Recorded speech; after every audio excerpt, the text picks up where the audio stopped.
En el ruido de la vida, en la normalización de la violencia y la intransigencia del ser humano, las heridas de las víctimas y las amarguras de los abusadores se escabullen en los hogares y en las familias.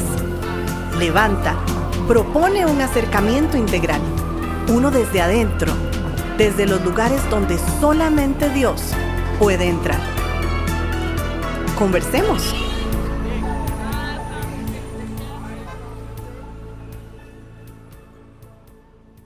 Saludos a todos los que nos escuchan un programa más, disfrutando de este comentario o este repaso al libro de Paul David Tripp, los 14 principios de la crianza. Me encuentro con mi amigo, hermano, compañero de milicia, con quien compartimos asados también. Erwin, ¿cómo vas? Estoy muy bien, mi estimado hermano, y gracias por tu saludo. Y sí, una delicia, digámoslo así. El asado. El asado y también la lectura de este libro de la crianza de los hijos, ¿verdad? Hoy entramos entonces con el principio número 4. Sí. Incapacidad. Me encanta esa palabra. Bueno. Incapacidad. Toda paternidad funcional, inicia desde el reconocimiento desde nuestra incapacidad para crear a nuestros hijos según el propósito de Dios. Claro. Qué bueno. Y es que nuestras más grandes frustraciones, mi hermano, pienso, en la crianza son cuando nos adjudicamos, ¿verdad? Cuando nos colocamos en el poder de transformación que no tenemos. Ese es un gran problema. Podemos tener buenas intenciones. Sí. Y podemos pasar muchos años de paternidad con muy buenas intenciones y frustrándonos en el proceso. Exactamente. ¿Por qué? Volvemos otra vez. Porque dentro de nuestra capacidad asumida, pensamos que los fracasos de nuestros hijos son propios. Ajá. Me gusta mucho ese concepto de incapacidad y estoy de acuerdo con todo lo que acabas de decir, porque reconocer nuestra incapacidad creo que no debería ser un elemento de frustración, debería ser un desafío a prepararnos. Así es. Y creo que en el modelo redentor de Cristo, la incapacidad se torna no en un juicio, sino en una oportunidad de redención en el área que sea, puntualmente hablando sobre la crianza de los hijos. Entonces, la crianza de los hijos se trata de nuestra humilde fidelidad a estar dispuestos a participar en la obra de cambio de Dios a favor de nuestros hijos. Es decir, autoridad delegada no es igual a poder de transformación. Qué bueno eso. Somos una autoridad delegada. Somos una autoridad delegada, sí. Absolutamente.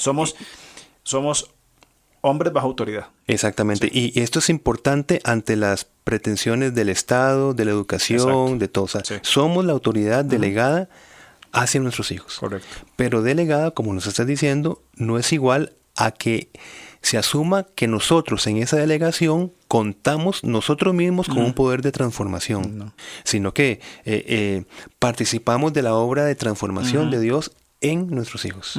Sí, los acompañamos a ellos y ellos a nosotros en ese proceso de transformación. Y vos sabes que pienso algo, mi hermano. Pienso que ese modelo de crianza nos transforma a ambas partes.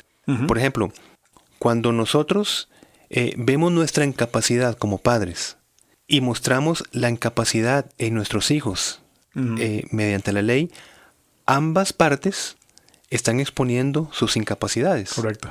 Y entonces la gracia del poder transformador del Señor viene a aplicar en esa dinámica de crianza. Es decir, yo creo que cada dinámica de crianza es una oportunidad para que ambas partes se coloquen en este modelo de transformación. Correcto, estoy totalmente de acuerdo con vos porque que tengamos autoridad recibida de Dios, autoridad delegada de Dios, que seamos los responsables de criar a nuestros hijos en disciplina y amonestación del Señor, no es igual, ya lo dijimos, no es igual a transformación, pero tampoco es igual a una capacidad perfecta para actuar como padres. Es decir, aprendemos a ser padres no por la cantidad de libros que ya hemos leído, sino el día que nos pusieron a ese bebé frágil en nuestra mano.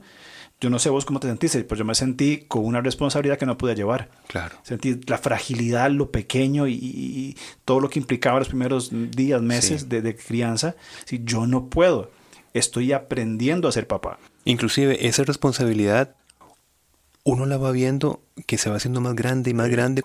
Tenemos cierta responsabilidad en un recién nacido. Ajá.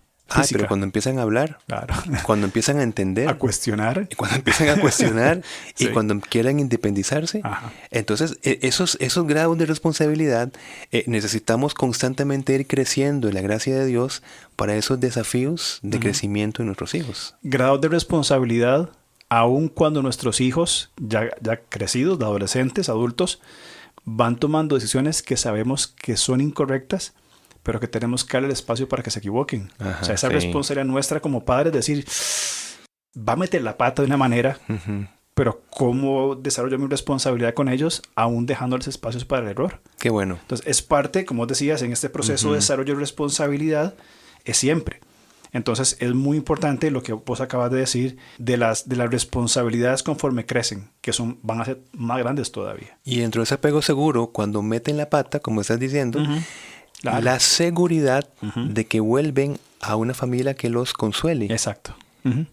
que los comprenda, Ujú. que los anime y que los guíe. Ujú. Exactamente. Y si hay una paternidad ausente, van a buscar refugio en otro lugar. Claro. Hay un de esos tantos cuadros, figuras, etcétera, que hay en redes sociales.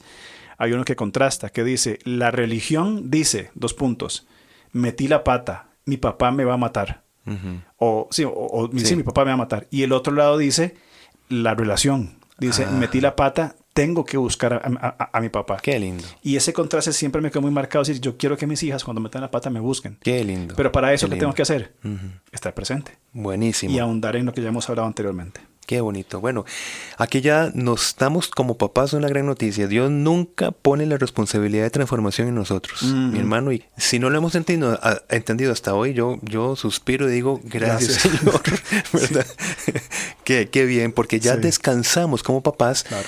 entendiendo que nosotros simplemente redirigimos a nuestros hijos a lo que ya Dios se encargará. Exactamente. Se encargará. Sí, correcto. Eso es muy importante. Nos quita un peso. Nos hace ver nuestra incapacidad, por un lado, y nos quita un peso decir, yo debo transformarlos. La crianza, dice el autor, no es cambio de comportamiento, sino transformación del corazón. Exactamente. Me encanta. Sí, sí, sí. Me encanta. Y esto nos lleva a ya dejar nuestros viejos hábitos de crianza, ¿verdad? Pues Ajá. cuando nosotros buscamos transformar, Exacto. utilizamos estrategias. Sí. La estrategia del miedo. Ujú. Te va a morder un perro si salís, ¿verdad? Te va a llevar el coco si no te dormís. Todas esas errores. ¿Por qué? Porque si estamos hablando de seguridad como una de las características de estar presente, la seguridad también es afectada desde la creencia de nuestros hijos cuando nosotros implantamos el miedo, Ujú. aun cuando hay una buena relación. Ajá, exacto. Por ejemplo, si cuando ellos no están preparados para ver ciertos tipos de películas Ujú. que les producen miedo, por ejemplo, Ujú. o cierto tipo de actividades donde les producen miedo, nosotros tenemos que saber que somos figuras de seguridad, tanto cuando damos seguridad como cuando no somos instrumentos de miedo. Ujú. Son dos cosas. Ajá. Y yo lo digo con mucho dolor en mi corazón, porque fíjate que cuando mis hijos eran pequeñitos, ¿verdad? Yo con buena intención, pero en ignorancia, yo jugaba con ellos, yo persiguiéndolos. Ujú. Pero ¿qué pasa? Yo era como ese, ¿qué te podría decir? Como esa figura monstruosa Ajá. que me escondía detrás de una cortina y pegaba un grito y los perseguía. Ellos corrían, ¿verdad? Y esa era la diversión. Claro. Pero ¿qué pasa? Me di cuenta luego que en medio de la buena intención estaba haciéndoles el daño de la falta de seguridad. ¿Por qué? Porque les estaba implantando el miedo. Ujú. Ujú. El miedo ahí. Ujú. ¿Y qué pasa? Pues puede ser, ¿verdad? Que hijos crezcan temerosos. Claro. Ahora, dentro de la dinámica del juego, Ujú. del papá presente, Ujú. ¿ve? Maravilloso. Así, está allí. claro. Pero ¿qué pasa? Yo utilizaba el instrumental del miedo en la relación. Ujú. Entonces, ni el miedo ni la vergüenza Ujú.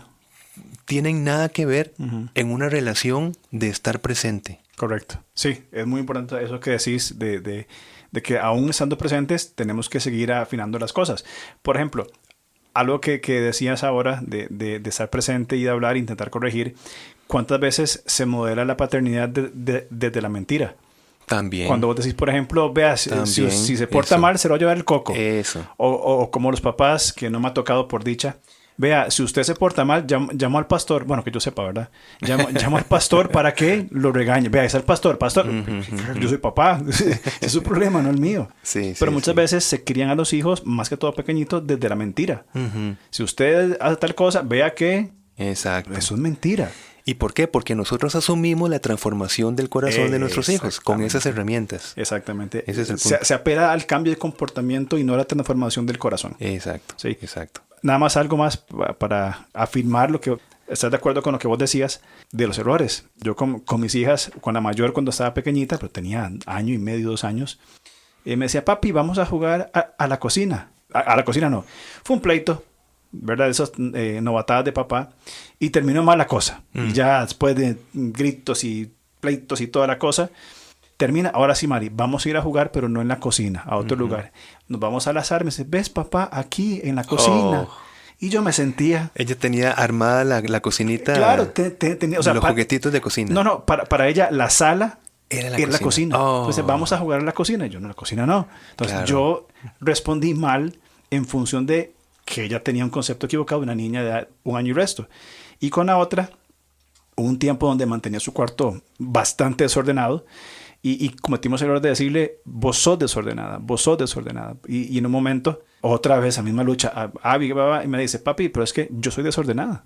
Vos me lo dijiste. Y yo, tonto que soy yo, porque yo le transmití algo que no es. Entonces, bueno, vamos a trabajar en cómo vos no sos desordenada. Estás actuando de manera desordenada, vos tienes la capacidad para ser ordenada. Pero desde la buena intención, cometemos errores que podemos después restaurar. Mira, me llevas a un comentario básico que ojalá que se entienda bien.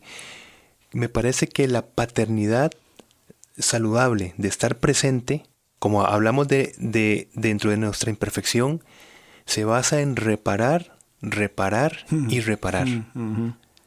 Porque una paternidad que atenta contra el apego seguro no repara. Comete el error, pero no repara. Exacto. Pero creo que estar presente es ese verbo, mi hermano, reparar el error. Entonces, el daño no es tanto en el daño. El daño es no repararlo. Exactamente. Porque el daño siempre va a estar. Entonces, porque somos imperfectos. Por supuesto. Entonces, el daño va a estar, vamos a reparar. Entonces, te pregunto esto. Reconocer el daño y tener la acción de reparar genera espacio para que la gracia opere y transforme en nuestros hijos. Absolutamente. Absolutamente. Implica tiempo, reconocer nuestros errores, entender la guía bíblica en cómo proceder en estos casos, de voy a reparar, cómo puedo reparar, y abrir el espacio para que entonces el Señor transforme el corazón de nuestros hijos. Así es. No, de acuerdo, muy de acuerdo con lo que vos decís. Pero estar presente tiene que ver con reparar. Tiene que ver con reparar.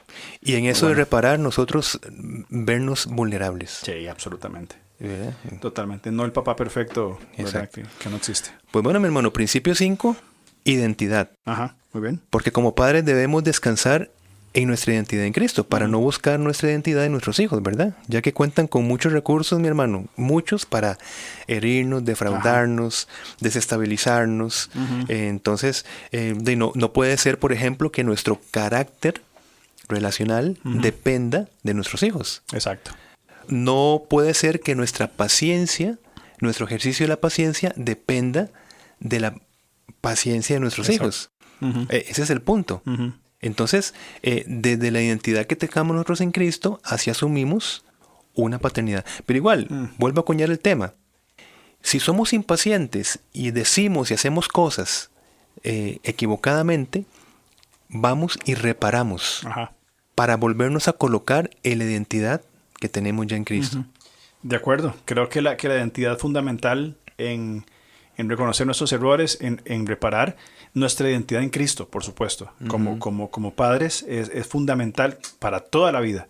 Es fundamental desarrollar cualquier espacio de nuestra vida desde la identidad que yo tengo en Cristo, no desde los roles, en este caso, solamente de transformación. Y segundo, debemos descansar en una identidad vertical, no horizontal, evitando esa amnesia de identidad. Segunda Pedro 1, 8 y 9, ¿verdad? Nos habla sobre esto. Nos dice quiénes somos. Vosotros sois linaje escogido, real sacerdocio, nación santa, pueblo adquirido por Dios. Y luego nos da el propósito. ¿Para qué? Para que anuncie las virtudes de aquel que nos llamó las tinieblas a su luz admirable. Entonces, esta identidad, saber quién soy en Cristo, me va a dar también el propósito. Entonces, qué maravilloso aplicar desde lo que nos estás compartiendo, aplicar a la identidad, a la paternidad el concepto de identidad. Yo soy un facilitador de la gracia de Dios. Yo soy hijo de Dios, sí. ¿Para qué? Para anunciar las virtudes de aquel. Ok, yo no puedo transformar el corazón de mis hijos, pero sí puedo introducirlos a la persona que sí puede transformar su corazón, que es aquel que nos llevó de las tinieblas a su luz admirable. Y que creo que no solamente tiene que ver con justificación, sino con santificación también, de quien nos lleva de las tinieblas a la luz en nuestra vida aquí y ahora. Claro. Es que me parece una ingratitud, mi hermano, que nosotros hagamos descansar nuestra identidad en nuestros hijos. Sí, claro. Es una irresponsabilidad. Y una carga que por supuesto no pueden ni son llamados a tener. Ni siquiera nosotros somos llamados a darles una identidad a nuestros hijos. Correcto. Somos nosotros a redirigirles a ellos a que encuentren su identidad en Cristo. De acuerdo. ¿Sí? Ok, hablamos entonces de incapacidad, identidad. Este otro creo que fue el favorito mío del libro. ¿Ah, sí? Me encanta. El 6. El 6. Proceso. Bueno, sí. Déjame dale. leer lo que él dice. No, claro. Debemos estar comprometidos como padres a la crianza a largo plazo porque el cambio es un proceso y no un evento. Listo. Increíble. Sí. Increíble. Increíble, sí. Creo que es sumamente importante como padres, y creo que mucho de lo que venimos hablando tiene que ver con esto, de que no voy yo a transformar el corazón de mi hijo o mi hija de un día para otro, de hoy para mañana. Que no es mi rol, no es mi capacidad, y yo no depende de mí. Sino que eso es un proceso. ¿De cuánto? De toda la vida. Vos hablabas anteriormente sobre el hecho de los diferentes niveles de responsabilidad conforme nuestros hijos crezcan. Diferente cuando recién nacido, una responsabilidad muy física de alimentación, médicos, etcétera. Pero ya cuando crecen y son grandes y hay otros asuntos, cambia la responsabilidad. Es un proceso de toda la vida. Entonces creo que entender el cambio como un proceso donde la gracia de Dios va a transformar a la persona es elemental para la paternidad. Quiero pensar esto, mi hermano. Dios no se equivoca en los hijos que nos ha dado, ni en los padres que les ha dado a nuestros hijos. Él no se equivoca. Y quiero decir con esto que muchas veces hay madres, y creo que solteras principalmente, donde pueden decir ya no puedo más. O sea, ya no puedo más ya con esa situación, no puedo más ya con mis hijos o con mis hijas, pero desde la base de que es la madre exacta que Dios necesita como instrumento para su gracia. Correcto. Es esa la persona. Por eso es que nosotros no podemos decir en ningún momento, no podemos abdicar de nuestro papel como papás. No podemos. Lo pueden hacer maestros, entrenadores de ya no quiero más entrenar a su hijo. Sí. Está bien, perfecto. Una maestra que lo expulsa del colegio o de la escuela. Ya no podemos más con este pollito. Ok, perfecto. Pero los papás siempre estamos ahí para continuar toda la vida con este proceso. Exactamente. Estoy totalmente de acuerdo. No hay espacio a la renuncia, al abdicar, como decías, al expulsar, al sacar. Es un proceso de toda la vida. Sí. Ahora, lo que se interpone en el proceso de crianza no son oportunidades ni el carácter de nuestros hijos, sino nuestro carácter como padres. Entonces, ahí tira en nosotros, sí, ops, es la perfecta expresión para añadir ahí, somos nosotros. Es decir, estás diciendo que el problema no es lo irritables que son nuestros hijos en el proceso de crianza, no es la impaciencia de nuestros hijos, sino nuestra impaciencia, nuestra irritabilidad, correcto, nuestro enojo. Totalmente, eso es lo que estamos diciendo. Okay. Bueno, eso es lo que dice Paul David Tripp. Y pues está bien. Yo creo que y es nuestra vivencia por como, supuesto como que padres. sí, por supuesto. No es qué tan tercos son nuestros hijos, es qué tan sabio soy yo de cómo procesar su terquedad, porque la Biblia dice claramente en muchos pasajes lo necio que es un muchacho. Sí. Pongámoslo en buen tico, los jupones que son, los cabezones, lo persistente que son. ¿Estamos de acuerdo? O sea, es parte de su crianza, así fuimos nosotros. El asunto pasa en cómo yo como padre maduro en una identidad en Cristo, desarrollando la santificación en un proceso de toda la vida, respondo a lo que es mi responsabilidad, porque los hijos son nuestra responsabilidad. Entonces, el problema del proceso no son ellos, somos nosotros. Caramba. Y qué urgente necesidad entonces de mirar hacia nosotros, Claro. en un estado de dependencia absoluta, para que seamos no transformadores, sino guías hacia la transformación de la gracia y del poder de Dios en nuestros hijos. Transformadores transformados o en procesos de transformación que facilitan el acceso a otros a esa transformación. Sí, muy bien. No nos corresponde a nosotros. Pues Paul David Tripp, en su libro La crianza de los hijos, va a darnos el principio número 7, que él dice perdidos. Vamos a ver. Porque lo desarrolla así, que como padres no lidiamos solamente con un mal comportamiento de nuestros hijos, sino con una condición que causa el mal comportamiento. Va a decir Lucas 19:10, porque el Hijo del Hombre vino a buscar y a salvar lo que se había perdido. Básicamente, Paul David Tripp aquí nos está diciendo, veamos bien a quién nos estamos enfrentando. Estamos enfrentándonos a personas maravillosamente lindas, pero perdidas. Esa es la condición. Sí, claro. Así que no se portan mal porque tuvieron un mal día. Es porque estamos perdidos, ¿verdad? Y que buscan ser rescatados. Correcto. Entonces es un proceso de evangelización la paternidad. Totalmente de acuerdo. Y los primeros en lanzarse a esta búsqueda de estos hijos perdidos como padres somos nosotros. Claro. O sea, son perdidos, lidian con el pecado, lidian con un mundo caído, además de estar en procesos, y pienso mucho en adolescentes porque mis hijas ahora son adolescentes, aparte que están perdidos, son adolescentes. Entonces se juntan dos cosas terribles, el pecado y la adolescencia. Entonces, no es culpa de ellos. A ver, ellos son responsables de sus actos, pero tienen condiciones condiciones naturales, gracias, sí, correcto, naturales, que van a llevarlos a acciones, conductas, pensamientos errados. Ahí están los padres como facilitadores de la gracia de Dios, que tienen que intervenir en estos casos. Y desde esta visión no cabe el dejar dejar de, es como que nosotros pues pensáramos que Dios ya deja todas sus estrategias, pues, porque ya como lo he perdido, ya no va a insistir más en nosotros, ¿verdad? Claro. Es así. Toda dinámica de crianza inicia de una confesión propia. He sido perdonado, he sido atraído al Señor con cuerdas de amor, Oseas 11:4. He sido alcanzado por la gracia de Dios. Tal y como entendemos haber recibido, así otorgaremos momentos de gracia correctivos a nuestros hijos. Así es. El modelo de Dios. Ese es el modelo de la evangelización, ¿verdad? Básico. Entonces, aquí otra vez nos están diciendo con qué personas lidiamos nosotros. No con angelitos. Exacto. Con pollitos, como decís vos. Exactamente. Con necesidad de ser rescatados. Y qué interesante esto que hablabas de Oseas 11:4. El Señor nos ha traído hacia Él con cuerdas de amor. Pues bueno, nos da el modelaje. Exactamente. Para atraer entonces, no por imposición, ¿verdad? Ustedes tienen que ir a la iglesia porque si no viene el castigo.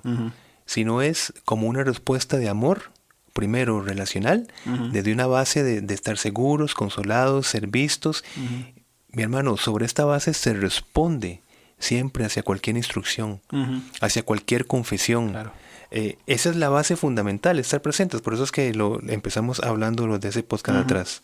Totalmente de acuerdo. Este modelo de Oseas 11:4, así como nosotros criamos a nuestros hijos, debe ser de acuerdo al modelo que Dios nos ha rescatado a nosotros. Así es. Totalmente de acuerdo. Hay otro principio más, el número 8. Ya pasamos la mitad. ¿Qué dice el número 8? Habla de autoridad. Autoridad. Puntualmente se refiere a una autoridad embajadora, que es lo que hablábamos al principio, porque somos llamados, mis hermanos, a modelar la autoridad como un recurso de Dios para protección, para cuidado, para expresión de amor, en contra de la tendencia natural del autogobierno y autosuficiencia, ¿verdad? Que dice Proverbios 13:24, no corregir al hijo es no quererlo. Amarlo es disciplinarlo. Entonces, el error es pretender ejercer una autoridad propia. Y vosotros, padres, no provoquéis a ir a vuestros hijos, sino criadlos en disciplina y amonestación del Señor. Sí. Efesios 6:4. Lo que decíamos del peligro de la autoridad horizontal. Entonces, cuando hablamos de la gracia, no significa que no es llevarlos a como que no existe autoridad, sino solamente gracia y gracia y gracia. No, es una autoridad del Señor. Exacto. Una autoridad del Señor. Pero primero sabemos de dónde fuimos rescatados, el potencial que tenemos en Cristo, y respondemos entonces a esa autoridad que es para vida, para dirección, para protección. Es que yo creo que una correcta guianza en la gracia va a llevar a una sumisión voluntaria a esa autoridad. Sí. O sea, si nosotros como padres y aún como creyentes comprendemos correctamente el uso de la ley, que ya lo mencionamos anteriormente, entendemos correctamente lo que implica la gracia y cómo la gracia transforma el corazón, entonces esa gracia no se convierte en libertinaje, que era el problema de los corintios. De los corintios, de los gálatas también. De los gálatas, sí. Por supuesto. Sí. Entonces esa gracia va a llevar a la persona a decir, voluntariamente yo me sujeto a la autoridad de Dios. No voy a hacer lo que se me antoje a mí caprichosamente. Exactamente. Bueno, pues y no los corregimos entonces intimidándolos físicamente, ¿verdad? Ganando una discusión racional, amenazándolos, sino en un proceso constante de colocarle la autoridad de la palabra de Dios en sus mentes como un proceso de evangelización, básicamente. Correcto. Y es que la disciplina siempre debe acompañarse de instrucción bíblica clara. Eso es básico. Porque otra vez vamos bajo el modelo de la disciplina horizontal. Cuando impongo mis reglas, mi perspectiva, cómo deben de manejarse las cosas, ahí empezamos a crear un montón de leyes que no pueden ser transgredidas, ¿verdad? Ahora, por supuesto, en la cotidianidad, pues hay ajustes ¿verdad? Para vivir con ciertas normas en el hogar. Claro.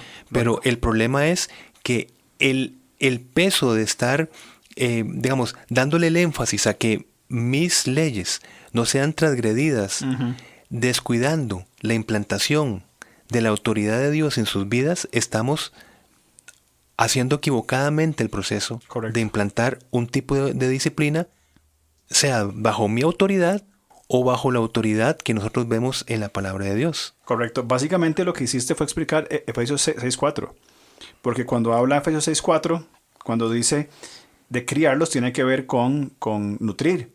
Pero disciplina y amonestación, al menos Reina Valera lo traduce así, disciplina tiene que ver con repetición. Es literalmente entrenar. Y el entrenamiento se basa en la repetición. Y la siguiente palabra, amonestación, recordando a Jay Adams, esta palabra, la amonestación es noutesis. Y significa poner la palabra de Dios en la mente. Es decir, lo que vos dijiste es lo que Efesios está diciendo. Repetir, y leo lo que vos dijiste. Un proceso constante en colocar la autoridad de la palabra de Dios en sus mentes como un proceso de evangelización. Claro. Es decir, tomo la palabra de Dios y lo pongo una y otra y otra y otra vez, dando espacio a la gracia, hasta que ellos voluntariamente se someten a esa autoridad de la gracia de Dios. Así es, así de claro. Y el principio 9 de Paul David Tripp sería necedad. Porque el problema no es lo que hacemos, sino lo que somos. Él envía principios desde los cuales nos da una perspectiva de crianza. ¿A quién estoy criando, verdad? ¿Por qué hacen lo que hacen? Exacto. Entonces, la necedad en el interior de nuestros hijos es más peligrosa para ellos que la tentación exterior. De acuerdo. ¿Verdad? Y solo el poder de la gracia de Dios rescata a un necio. Va a decir Proverbios 22:15, la necedad es parte del corazón juvenil, pero la vara de la disciplina, eso que estás diciendo vos, constancia, la corrige. Y no estamos hablando de la vara que buscarse un pedazo de madera ahí. Exactamente, lleno de púas o algo así.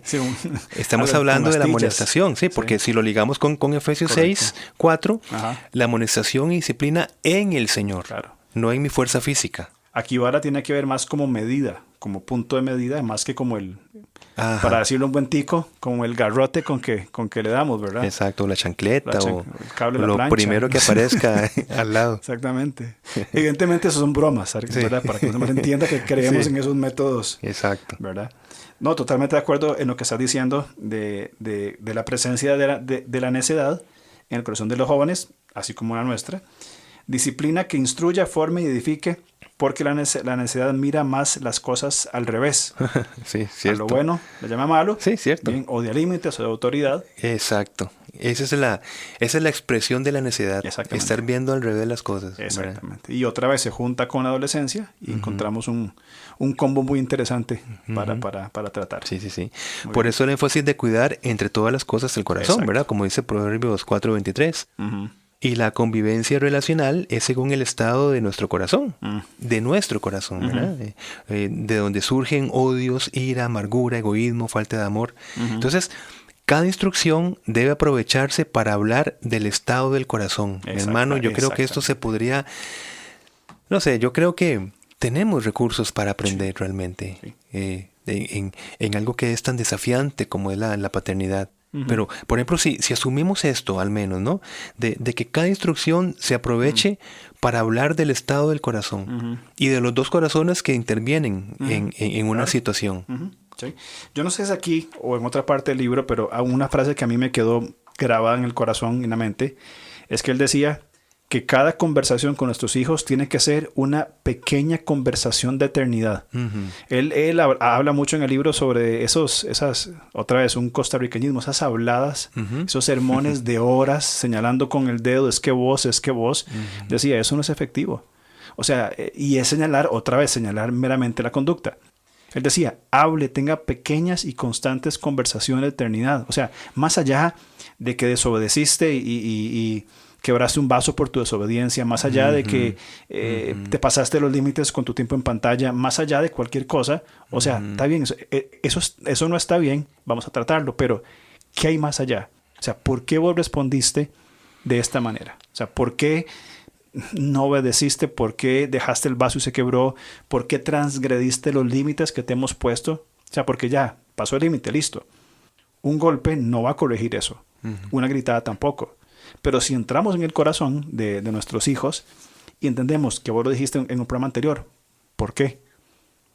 Esas son las pequeñas conversaciones de eternidad que tenemos que tener con nuestros hijos constantemente para entender que son procesos de transformación. Qué interesante esto, mi hermano, porque aquí ya me pones como una bandera roja, porque yo me preguntaría, ¿cuántas pequeñas conversaciones de gracia cotidianamente tengo yo con mis hijos al terminar un día o una semana? Porque yo puedo pensar en los discursos, por ejemplo, correctivos en algún momento, pero luego, ¿cuántas pequeñas, esas pequeñas cotidianas en el carro, mientras estamos desayunando, almorzando, mientras vamos para un lugar, mientras estamos jugando o sentados simplemente a la mesa? Porque si yo encuentro que no tengo pequeñas conversaciones de gracia, entonces estoy teniendo ahí una bandera roja. Deuteronomio capítulo 6. Cuando te acuestes, cuando te levantes, en el camino. Cotidianamente, en la normalidad de la vida.